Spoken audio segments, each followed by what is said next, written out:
What up, FIFA Tears, and welcome to the FUT Tears podcast. If you are watching on YouTube, you might notice something right now. I'm not joined by my fellow co-hosts, Brad and Luke.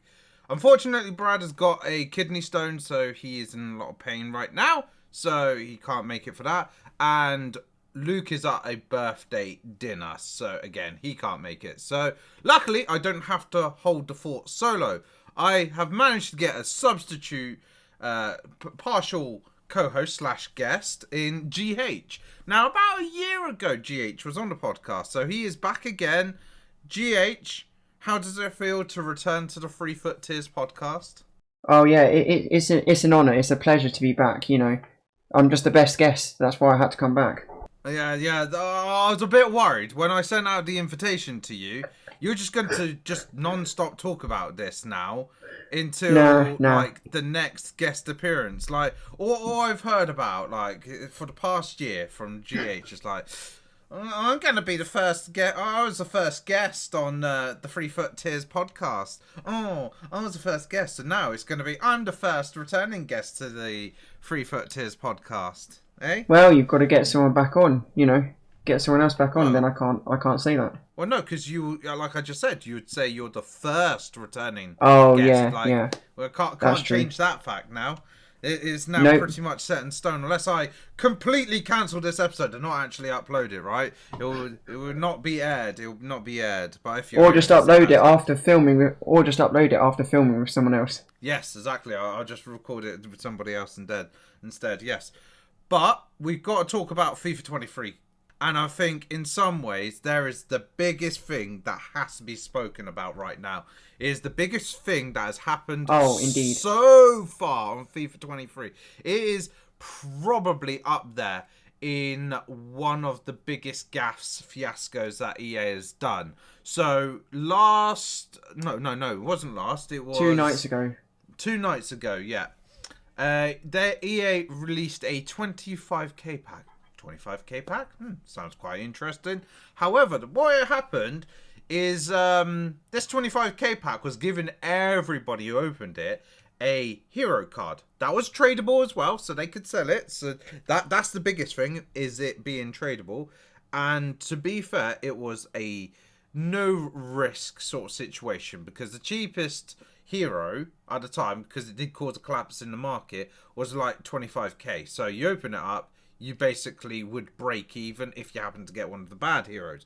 If you manage to get a good hero, you'll basically quids in. However, EA removed it within about 10 minutes, because I think I got onto my console after seeing it about 20 past, because I was like, I'm going to record this content and stuff like that. But yeah, no, it was removed. And pretty much myself and a lot of the community were peeved off about it, because of us just being the unfortunate ones of not being able to be rewarded essentially for managing to be on the console or web app or companion app at 6 o'clock.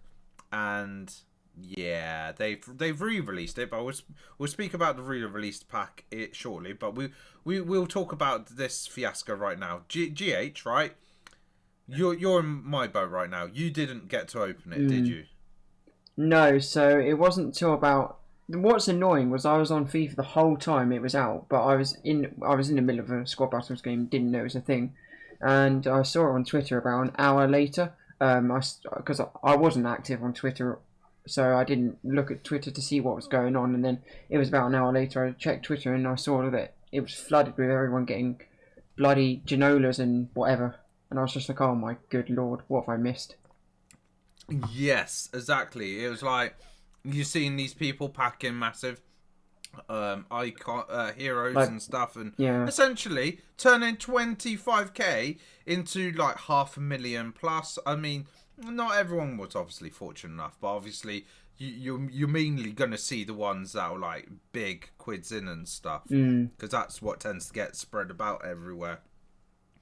Yeah, and it's totally unfair. It is, because in some ways, right, there is not going to be any compensation. As far as I'm aware, they've not said anything about compensation.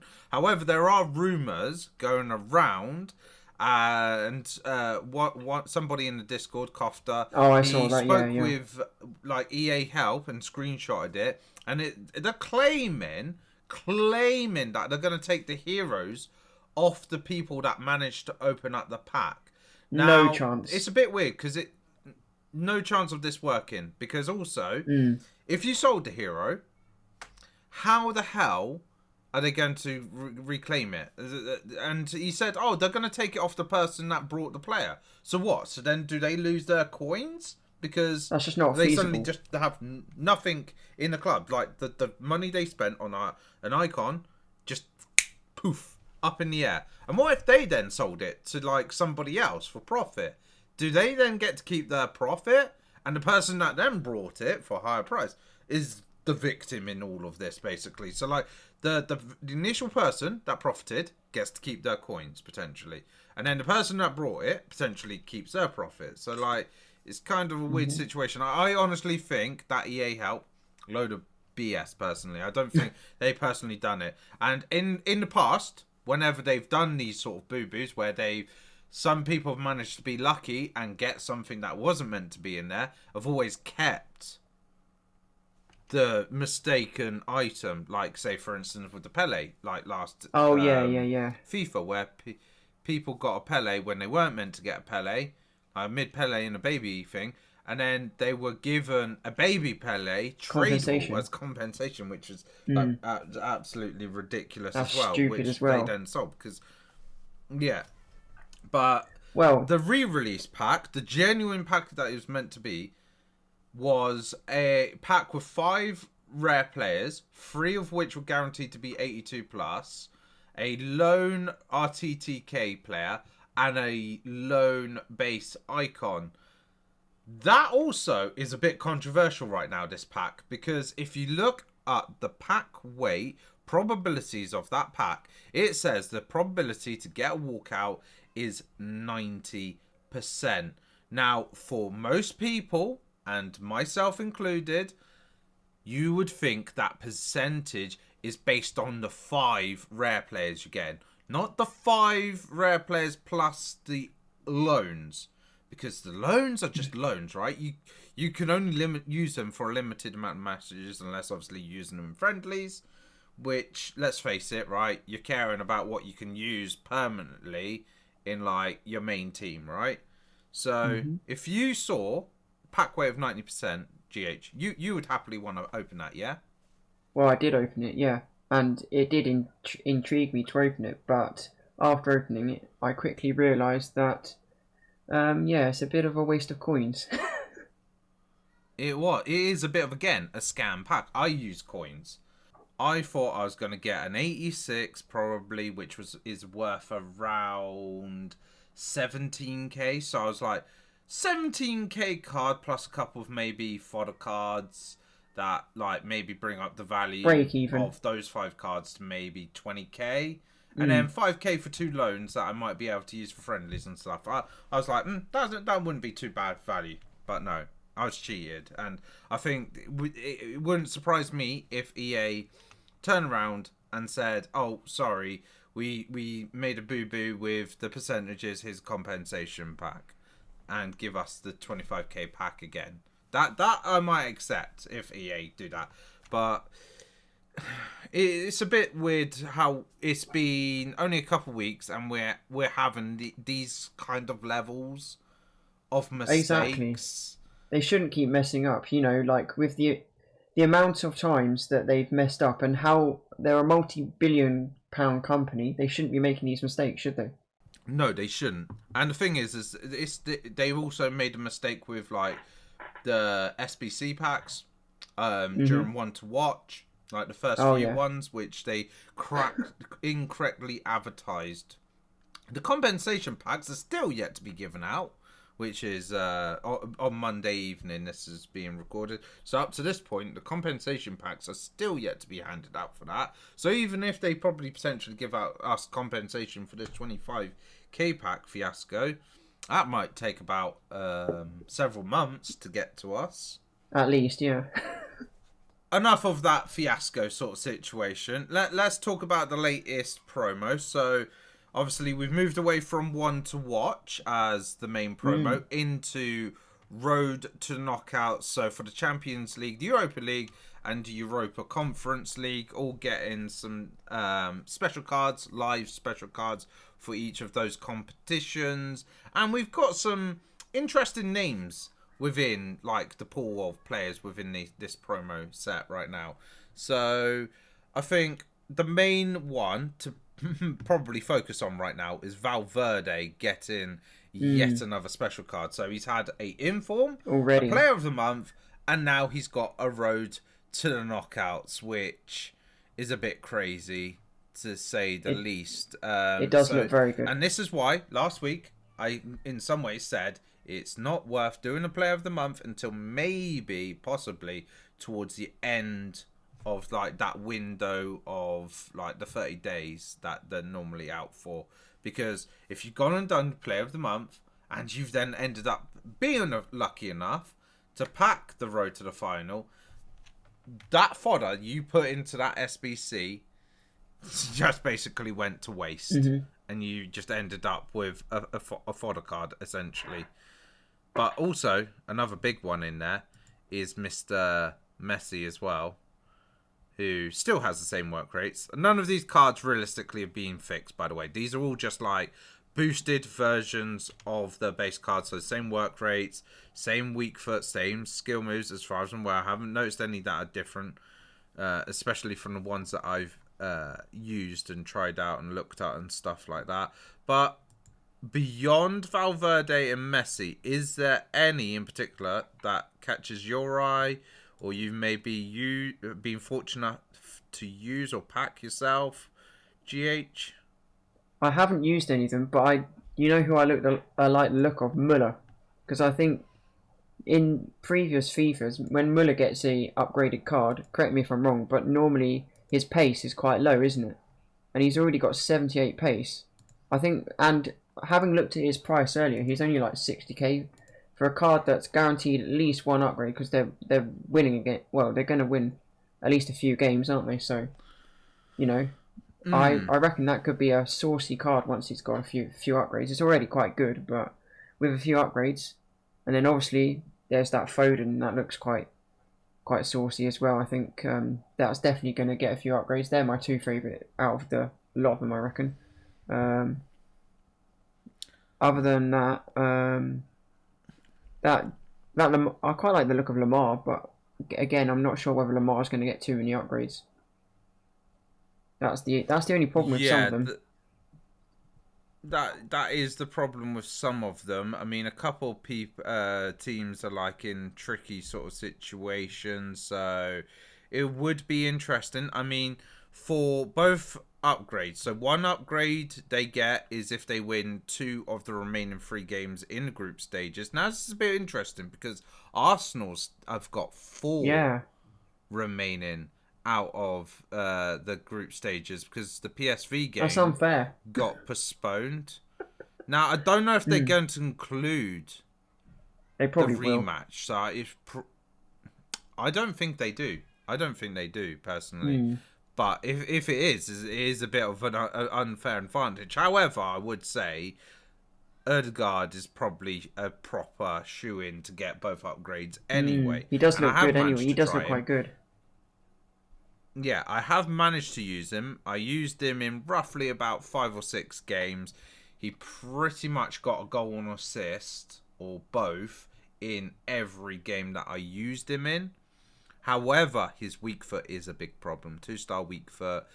When I did use it, managed to get a shot off with his weak foot. It just went skyward. It just wasn't even on target. However, it was a nice card to use. For me, potentially, I personally like the look of some of these like actual like low value ones. Like for instance, Terrier looks quite good. I mean, obviously with the meta and how it works as well, even the likes of Schick, because I'm finding actually having less pace and going for the higher in-game stats is a good thing. So like 87 shooting on his card. The only problem is obviously they're not doing very well right now within their group, Leverkusen. So you might not get upgraded, but as it is, it's not a bad looking card. And then obviously you got your big boy cards and stuff like that. But for some of the cheaper ones, it might be worth, if you're listening, maybe picking up one or two of them and taking a punt on them getting upgraded.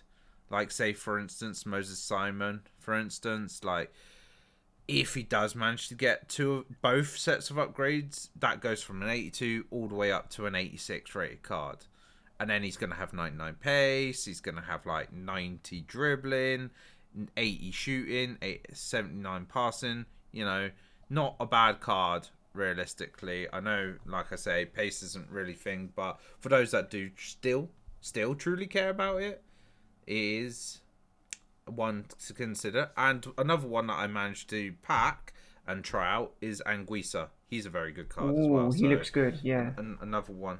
He's a good solid one. Like, the comparison I make with him is, if you like Kessie, you're gonna like Anguissa, basically. And he hasn't really got that too many bad strong link options as well with Napoli. So there's those considerations right there. And if you like Onana, again, that's another strong link for the nation.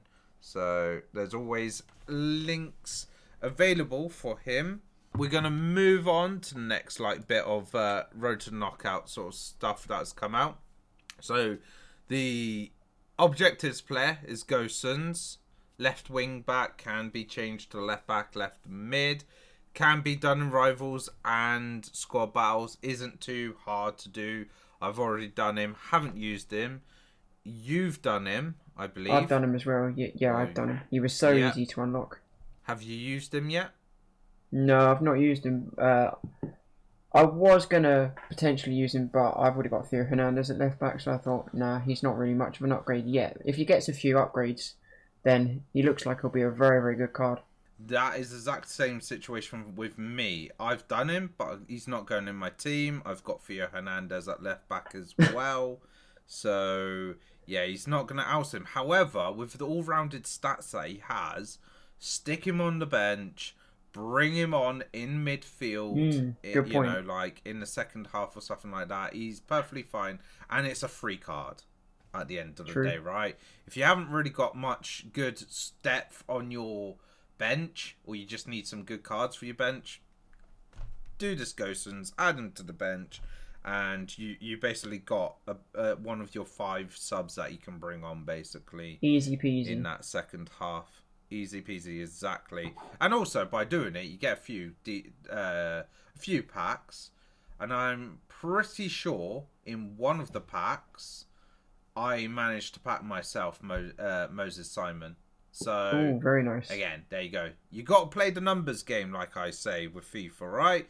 If you don't do these objectives and claim these free packs, essentially, even if they aren't, like, the best of packs, because the amount of times I've opened up a gold players pack, and it's just got the one rare, and I've actually managed to get a walkout, you know, because of just doing these objectives, has helped save potential money on doing SBCs. So it all adds it's always up. Worth taking the gamble. It all adds up, exactly. Like, say, for instance, the 11... if you do it and you get a gold players pack, you can essentially do 2 80-plus packs. And again, you're recycling it to potentially then have another go at trying to pack a good player. So it's all about those numbers, right? If you just always just like go, oh, I can't be bothered, I'll just use my reward packs and stuff to have a punt at packing something, then you're going to have a less chance, in my opinion, of packing something good. Then SBCs, we've had Kulusevski and we have Bennacer. Now, Bennacer looks like good value for money, and it seems like there's a little bit of love right now on the Syria front from EA, and I respect that. I don't normally go with Syria, but I've now gone Syria because of like Anguissa and this Bennacer and like just some players that I've packed, like Immobile and stuff, so it's been worth trying. Kulusevski for me is just not going to be a no-go for me to do. Not because he's a Spurs player and me being an Arsenal fan, just because of the pure fact that all these SBCs that they've released so far have been same sort of criteria, except for like the couple of players that have got like the one SBC to do. The ones that have had 3 or 2 have all roughly been like 84, 85, 86 squads and stuff. And Kulusevski is, again, like one of those requirement players. And yeah, he's quite coming expensive. In Yeah, at he's quite 170k. expensive. Yeah. Yeah. He, with the upgrades, he will be a good card. What Don't upgrades? get me wrong. And what Spurs not getting upgrades. Sorry, Luke, if you're listening. At a minimum, I'd say there's one upgrade on the cards. There's got to be at least one question upgrade. about the wins. You'd be questioning just a question Conte on the if wins they then. didn't get one win, one upgrade even. Yeah, for qualifying for the knockouts. Yeah. If they don't qualify, then you've got to say, is Conte the right man for the job? But they should qualify. Are you going to do Bennacer? Maybe. He looks quite good. He does. At the moment, my team. To be fair, I have got a few Serie A players. I packed Immobile the other day, and I've got Theo Hernandez. And I'm tempted to finish off Kim Min Jae, but I don't know if I will. So maybe we'll see it. I need to check. How long has he got left? Probably enough time for me to deliberate this. About 5 days. Oh, okay. Yeah. I don't think he's too pricey. So no, he's not too pricey. And I think the other thing about it is, if you run a Prem team and you want a Nation link, there's Mahrez basically straight off the bat. As true, a very plausible true. Option for linking off with like using that Nation. Second Nation for the 1 diamond to make life a little bit easier. So very true. There are some plausible players, and then if you go Liga, and there's Atal. So there's always options here. There's always options. Yeah. For okay. Nation. Yeah. Well, that's good options. Then. I think I'll probably do him. Then I'll do him later on in the week. That sounds like a good card. And now that I've sold everything on my transfer list, I've actually got, well, I say coins. I've got about 100k. So better than nothing. Moving over to another SBC that has come out during Road to Knockouts, we have got ourselves a Danjuma Moments SBC. So well, I don't think he's actually a listener of the podcast, but somebody that we know, a Bournemouth fan. He is a Danjuma fan as well.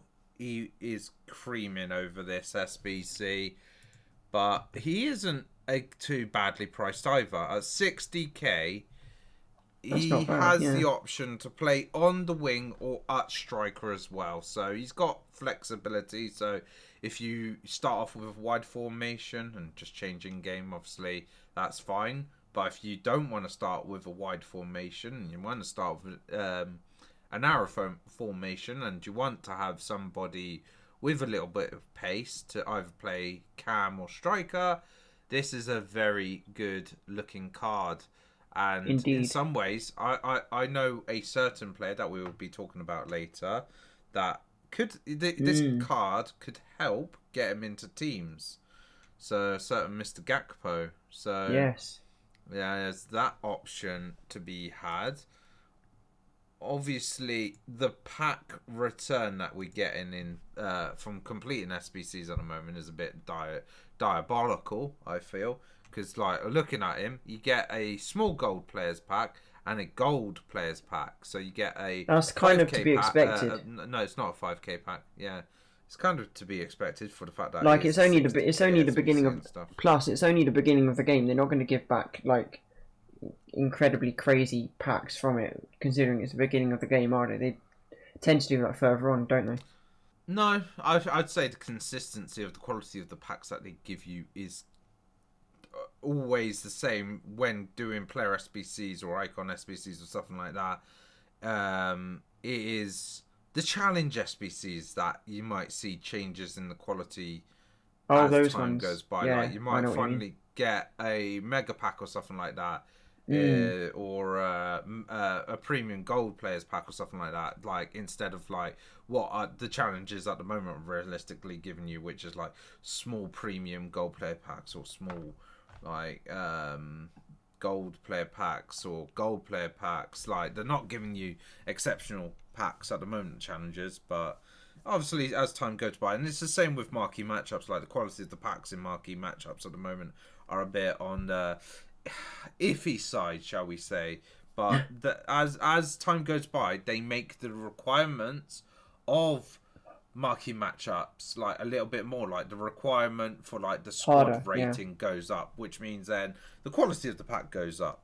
So it Mhm. all sort of ties up. I think, as you say, like they just kind of just don't want to give us like that easy fix towards getting good players this early on. They wait until maybe like a third of the way to halfway through the cycle to then start maybe potentially or even Black Friday. Black Friday I think might be the turning point sort of situation with like the hourly challenge SBCs and stuff. That might be probably realistically where the turning point happens. And will you be doing Danjuma? We got to ask. Got to ask. I might do actually because I've already done Gakpo and I've got the Ajax guy, the one to watch, Berghuis or whoever it is, however you say his name.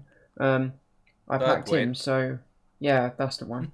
Whatever. So I've got both of those two, and I've also got the storyline right back, and I'm gonna take the striker when I get to the last level to get him. Level 30. So Yeah.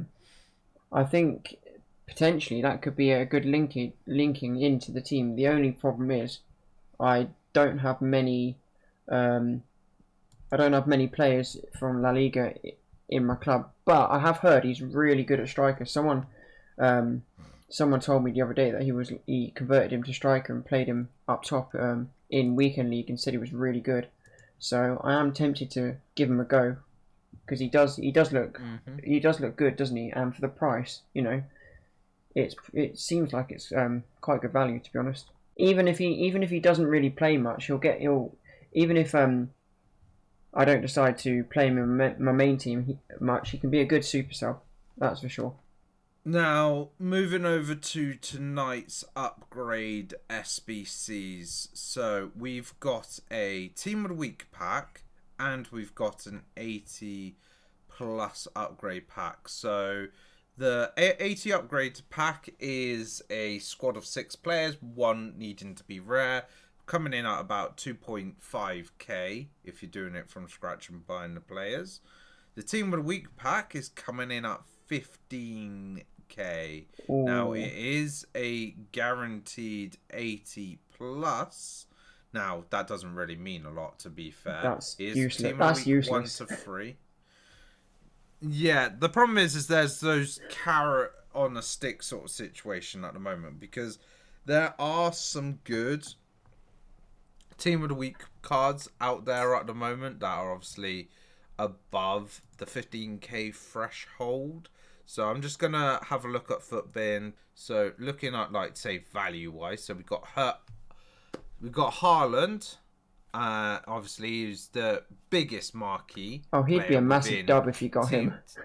Exactly. You got Kevin De Bruyne, you got Salah, you got Son, Marquinhos, Valverde, Ben Yedder, Liao, all who are all over the 100k mark. Then you got some maybe like interesting ones that you could still pack, like Kai Havertz, Kanji, Saliba.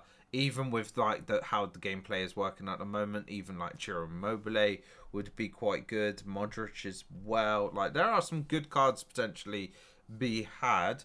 However, looking at how many players that are under the price threshold, we have got about at least 30 players that would Yeah. be L's. I think roughly the L to win ratio, so I'd say the win players is probably about a third, maybe, of the pool of players that are in there. L 2/3, but let's face it, pack weight wise, it'll probably be I'd say a 1 in 8 chance of potentially packing a win, but we know. I say a 1 in 8 chance, but let's face it, if you opened up 8, you probably see the same sort of players over and over again. So, yep, not the best necessarily. It might be worth it if you got like a load of untradeable fodder that you need to send in, because I know like I've been sending it a few like 83s into just discarding them and stuff, because there's just nothing worth sending them into at the moment. So in that sort of Put them in a situation, gold upgrade. That's better than nothing, isn't it? Surely. it's Rather than discarding better than them. nothing. But sometimes if I've just got one dupe from the Oh, first yeah. pack or something like that, or two dupes, It's effort, isn't it? it's never really worth doing a gold upgrade, because otherwise then if you're doing your say div rival rewards and you got 6 packs and you got like 2 dupes from each of them, yes, you're putting in those dupes into a thing, but you're also taking rest of your fodder into it. Very good point, yeah. It's still a numbers game, but I just sometimes I've only think, done one gold upgrade this FIFA. I don't think... I just don't have the stacked club to really do them, I don't think. It's like the team of the week thingy, so I don't think I'll do them just because I don't have enough players in my club. I'm just going to wipe my whole club out too quickly if I do all of the all the SBCs. That's the problem. Now looking at this team of the week upgrade SBC, and this is again another common theme that's happening quite a lot with SBCs at the moment, which is affecting fodder prices, let's be said, because normally you wouldn't see fodder prices at the prices that they are right now. So it is an 83 rated squad, but you need one of your players to be a minimum of 85 rating. Oh, So no, thank you. it's one of those sort of situations again, because like I say, fodder prices at the moment are I would consider higher than what they normally be. So for instance, an 87 rated card at the moment is about 18.5k in previous FIFAs. Right now, I would say an 87, because of the fact that there's no icon SBC around, that it would have been maybe around the 10 to 12k mark. So it is about 50% higher in price. So it is a considerable difference. And even 85s, like I can remember like 85s, 84s and stuff being quite like pretty much almost like discard value in the early stages, where after full release. 85s are currently 8.1s. I feel like 85s last FIFA at this sort of stage were about 3 or 4k. So like almost they're like double the value right now. So it's good in some ways, I guess, in terms of a standpoint of trying to make sure that if you manage to pack a tradable, like a walkout or something like that, it's trying to make it a little bit worth more money for you at like the player base, but kind of makes doing these SBCs a little bit of a pain and making them a little bit more expensive than you normally have. It's just a bit pointless to me. Why would you want to waste all your 85s? Or because let's be real, not everyone's going to have a whole load of 85 plus players, and then they're just going to have to go and buy them, aren't they, for the SBC? So what is the bloody point when you're just going to get most likely an 80 rated back, or something that's not worth the value of the pack? It just doesn't seem logical to me to open them. It's a gamble. If you got untradeable, you can always take that gamble. But but at the same time, do you want to send the 85 into this SBC, or do you want to save the 85 to put into a player SBC that you know what you're getting at the end of it, like doing the Kulu? That's true. Yeah, like doing a Bennacer and stuff like that, because at least then you will feel a little bit more reassured, because you're like, okay, I know what I've got, I know how my team's gonna go. You most of the time you're doing player SBCs because you know where your team is and what you want for your team. Whereas obviously when you take a gamble for team of the week pack and you do somehow strike a little bit lucky and pack something good, sometimes you have to change the direction that your team's going. So it's that sort of situation. Do you want to put it into a player that you know that will fit into your team straight off the bat, or do you want to take a gamble and maybe have to change your team direction, or you end up getting something that is lower rated than stuff that you put in, but might potentially help with another SBC down the line. Because let's face it, right? Even if you got a terrible team of the week player and it was 80 rated, then we're talking about like 10, 12k, something like that at the moment. But obviously, as time goes on, obviously, inform prices do go up, so it might match the price that you've put into the SBC. But it's kind of that risk reward sort of situation, isn't it? And you might be waiting a while for that as well, because you never know what EA are going to bring out. It could be a while until informs increase in price. Could be, especially with the fact that the Team of the Week pack is a little bit more accessible in FUT Champs as well. Yeah, that's true, because they didn't have that in FUT Champs last year, didn't? Well, this easy. It was higher. You had to get a higher rank for the pack last year, didn't you? Yes, so you had to get 11 wins, whereas obviously it's 9 wins now, which is why I'm saying it's a bit more accessible to the player base. To the noobs like me. Let's move on to... Yeah. Hey, you can get it now, so there you go. And I can, yeah. With you and your luck, you probably pack like a decent Team of the Week player every single week. Because let's be faced, right? Even though we're not really talking about FUT Champs, right? Luke, obviously, the co-host, he did strike very lucky in his Team of the Week pack. He did strike very lucky. He did indeed. I don't want to spoil it, to be fair. I'll let him talk about it maybe next week or something like that. Or if he does actually, in fact, he has uploaded it onto his YouTube channel. So go over to his YouTube channel, and there's a YouTube short where he packs what he got. So check that out. Well worth a watch. LAJS over on YouTube. Search that, and it is worth the watch because it was a very, very good pack.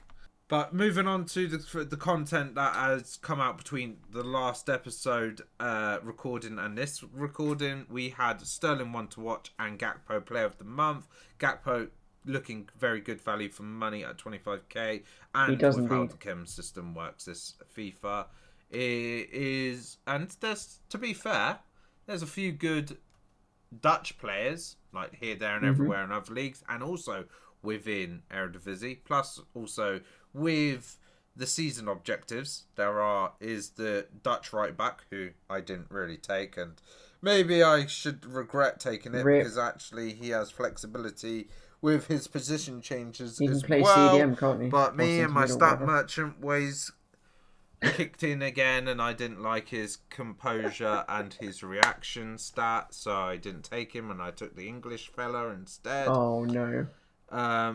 But obviously with the Danjuma as well, obviously looks very interesting to do. I've tried Gakpo.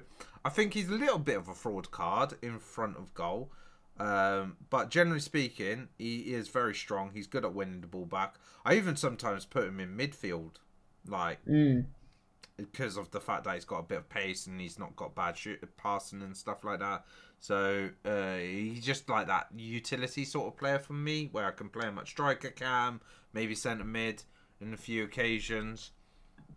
But I would say it's worth doing, and especially in the price of comparison. Like as a super sub option, like 25k for a super sub using, well, I say 25k, just use whatever fodder you've got in your club essentially. Exactly what I did. But it is exactly why you should consider doing him. And then obviously Sterling, he is a little bit pricey.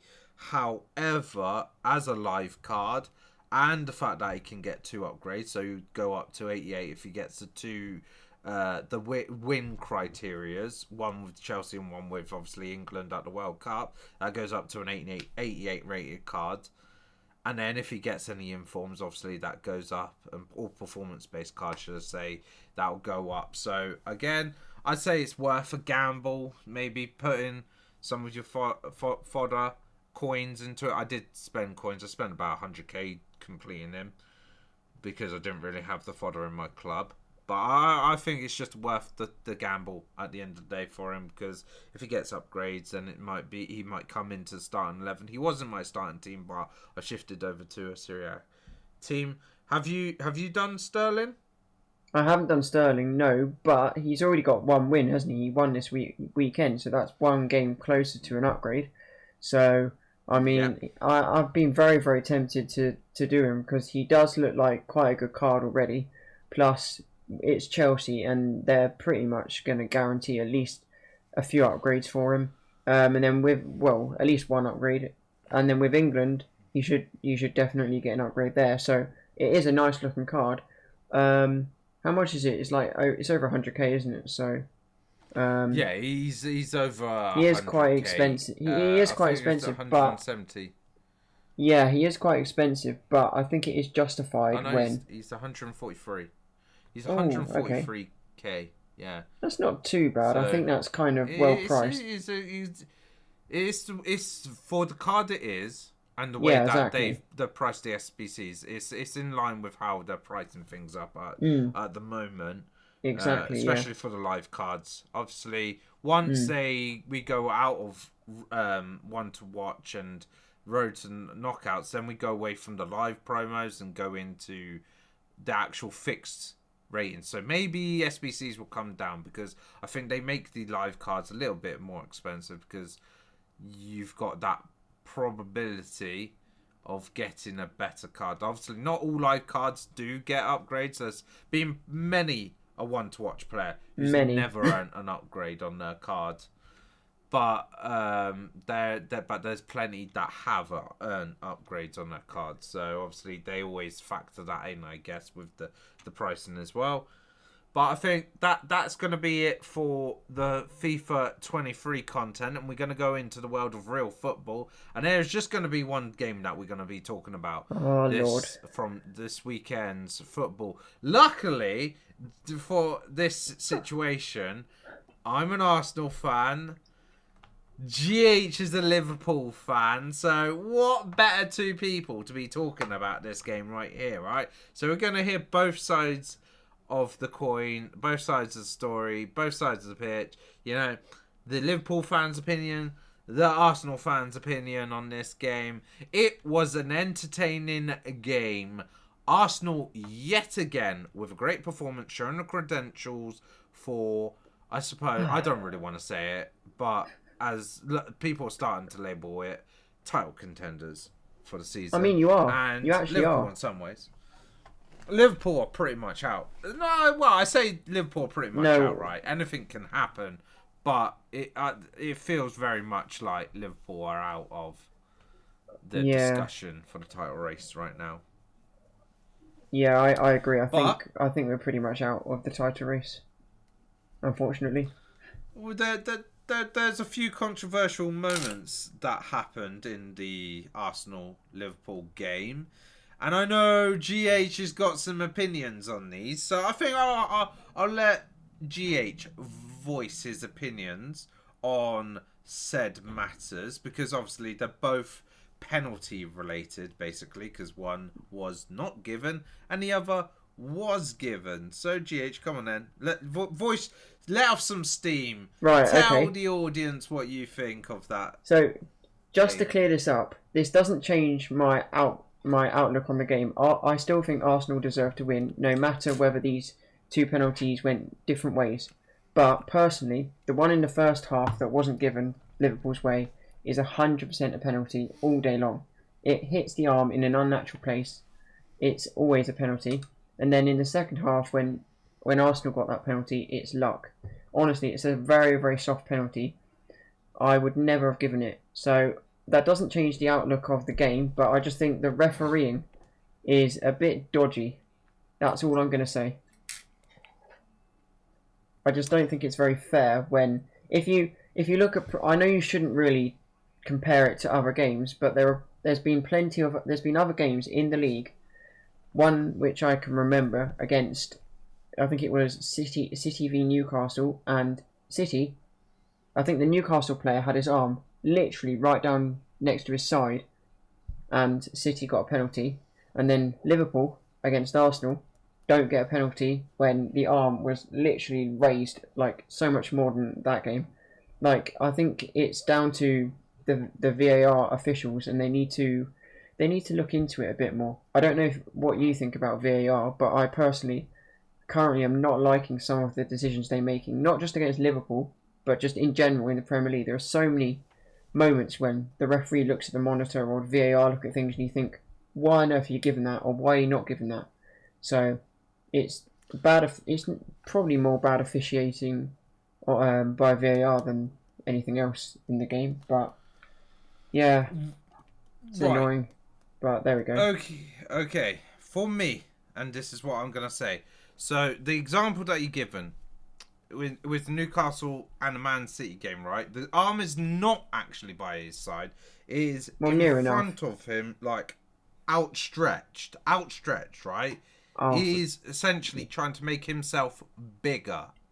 Mm. Whereas with the Gabriel situation, he's basically gone to move himself in a way where he's then used like using his arms as momentum. So obviously, if you're doing like exercises or something like that, or just generally like doing something, right? You don't keep your arms down your side if you're trying to get yourself upwards or something like that, right? Well, no, if you're doing star jumps, you go up, down, up, down, up, down, stuff like that. Yeah, like that type of thing, right? He puts both arms, obviously people on YouTube can see what I'm doing right now. So he's like, arms up, like almost like doing chicken wings or something like that. Yeah, that's what I was trying to do. But then you can see he's then bringing his arms down. And as he's sort of like doing it, the ball basically hits him in the arms. And because of the close proximity, and a similar situation admittedly did happen with Man City and Newcastle, is that he doesn't have time to properly react and get his arms out of the way kind of situation.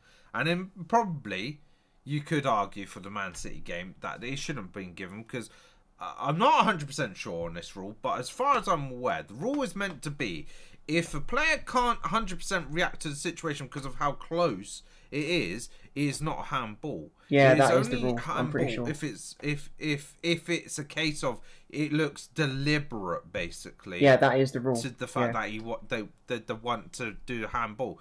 That to me, Gabriel does not look like he's deliberately doing it. He's just basically got his arms in a position where he's trying to do momentum with his body for a sort of situation, to put his body in the way or something like that, or to go in for a challenge, or just basically block it off, but with his body or his legs basically. But obviously the ball's going upwards in his, and it just happens to hit his arms.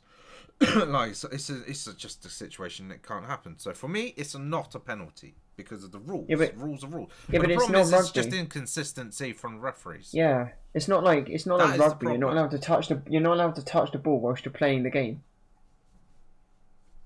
It's not like you know. But no, in rugby you would touch the ball when you're playing. Exactly. Rugby, yeah, what I'm trying to. Your arms, numpty. Exactly. What I'm trying to say is football's not like rugby.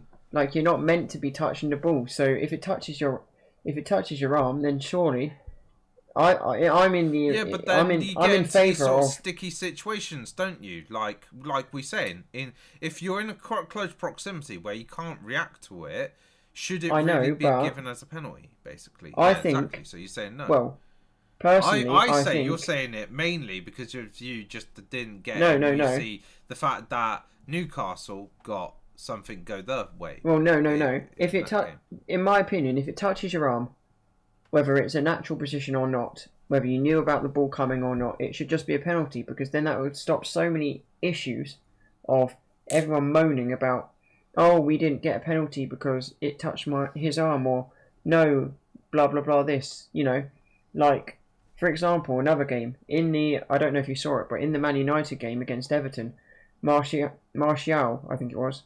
Or no, was it Rashford? Whoever was went through and scored, but then it was ruled back for handball or something, and that's another example of it where it wasn't handball. So I think that they need to just change. They need to. I don't know. But they need to change something. Also, I believe is the other situation is VAR not allowed to necessarily overturn the on-field referee's decision, which is stupid. That is really stupid. VAR should have the final say, because what's the point in bringing in VAR to help make the decision better and rule out those errors that the referee wasn't noticing or checking or couldn't see or something, or making discrepancies between a decision? It's not a proper refereeing thing. It's just Well, no, I know. For the I know, but it would just wouldn't it just make things so much easier if VAR went, right, Michael Oliver, you've got that wrong. That's 100% handball, and then they overruled him and gave a penalty if it was a clear penalty, and he said it wasn't. Would that just not make things better? Potentially, but let's talk about the other penalty situation within that game, because again, you're not happy with that decision as well. I'm really not. Let's face it. So what's your opinion on that situation then? Okay, so I think this is less of a penalty than the Liverpool one. In all honesty, it was, having looked at many a replay of the incident on Twitter and TikTok and YouTube. It looks more or less like he was going in. He was looking for a penalty. He wasn't trying to make any contact with the ball or do anything. He just was looking. That's the problem with players these days. A lot of them just go looking for contact to get a penalty. And unfortunately, my take on it is he was looking for contact. He didn't really get much contact, and he went down. And the referees deemed it a penalty because it looks dangerous, but it really wasn't. No, GH. No. Right. In that sort of situation, he was trying to go for the ball. Let's face it, right? He is trying to go for the ball. However, whilst he's trying to go for the ball, Thiago's also trying to go for the ball. But the problem is on the way of trying to go for the ball, he ends up getting Gabby Jesus slightly on the leg. Now, it's not a proper similar to Emerson's challenge last week, right? It's not a proper it's not as bad as that, no. studs on or anything like that. No. It's just essentially a grazing of his leg with his foot with Thiago's foot.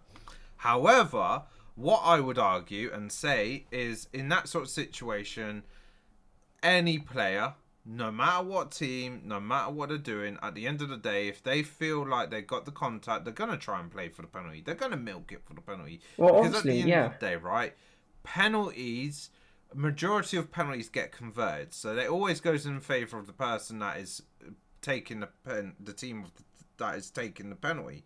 So always, if there's an opportunity to be had, they're going to take it. I will admit, it is a soft penalty.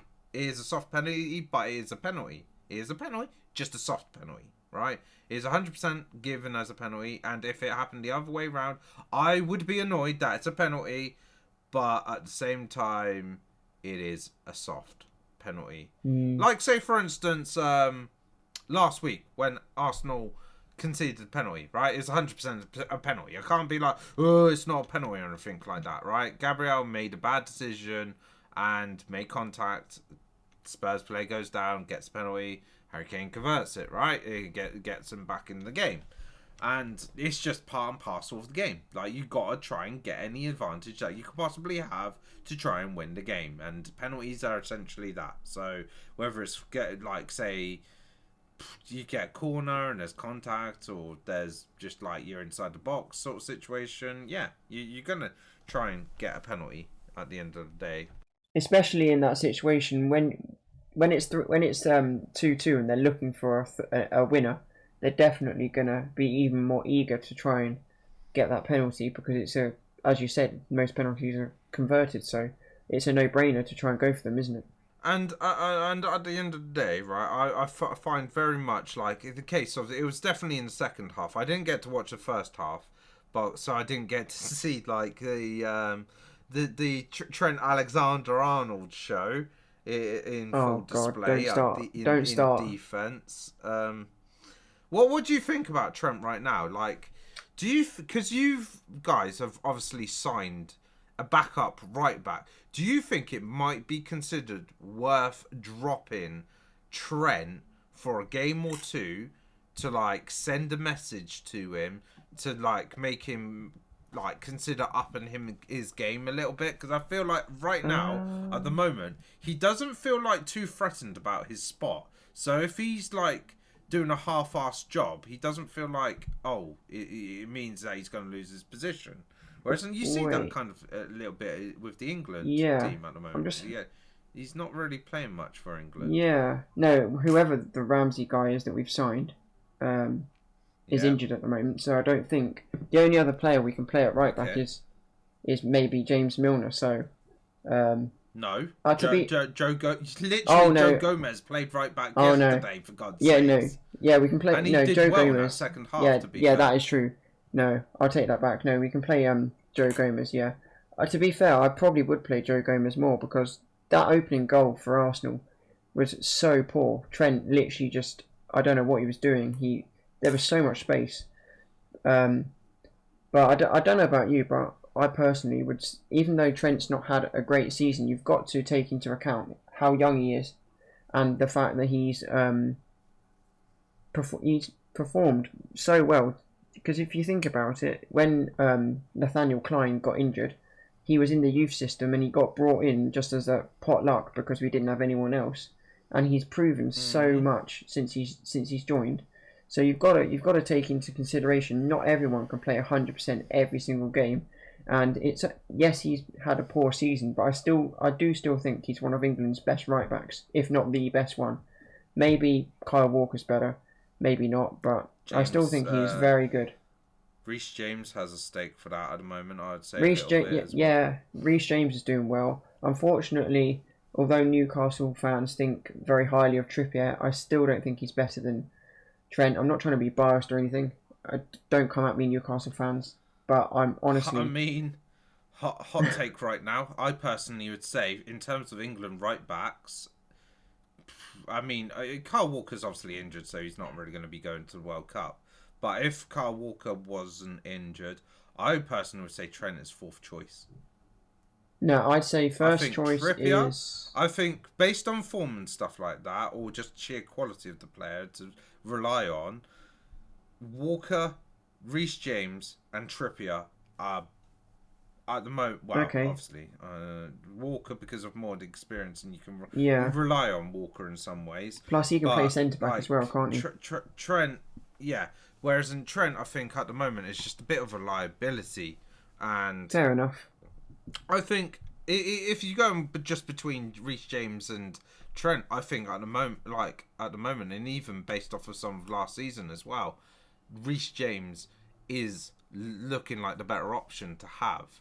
Now, I'm also going to make another potential hot take sort of here with Trent, right? You're talking about how young and stuff like that and how well he's performed, right? Dele Alli, when he first went to Tottenham and stuff, did very well for them. But then he gained an attitude problem and stuff like that. And he almost felt like, I guess in some ways, that he was like a shoo-in to always be in the team. So he maybe didn't feel like he had to perform because he was like, oh, well, I'm guaranteed to get it and stuff like that. Yeah. And this is the problem maybe with some young players, for instance, right? They come onto the scene and stuff, and then they start getting like the better wages and the better money and kind of situation, and potentially money starts and the guaranteed spot every week starts going to their head, and they don't necessarily perform as well as time goes on. Yeah. Well, so, the only thing I will say about Trent is he's been quite lucky this season because obviously, with Ramsey out injured and Gomez has been injured for pretty much the whole season until the last few weeks, he has been very lucky that considering his performances, he's had no choice other than to play because let's be real, we're not playing Milner at right back. So, he has kept his spot. Milner full stop. No, we shouldn't really. He's a good super sub for the last 10 minutes or 5 minutes of the game, but not really starting anymore. But yeah, so he has been quite lucky, and I would like to see Gomez play more because when he came on against Arsenal, you could definitely see an improvement in defensive qualities in Gomez. That's for sure.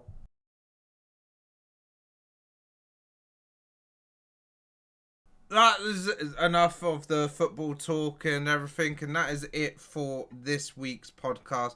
Thank you, GH, for stepping in at last minute to appear on this episode of the podcast. Make sure to go and check out GH. He streams over on Twitch, so I'll put all his links down in the description down below.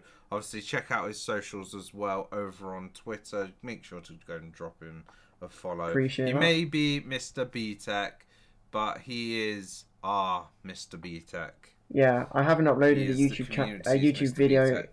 in 100 years, but you know, Well, who no, knows? you did. I might return one All day. the other league predictions. Yeah, I might Yeah. return one day. Who knows? One day he does the talk of saying he's going to return, but he never seems to Exactly. actually match the talk and with action. Exactly. But thank you very much, everybody, for listening to this week's episode of the Free Foot Tiers podcast, and I will see you all See next you week, later. hopefully with Brad and Luke returning. Bye bye.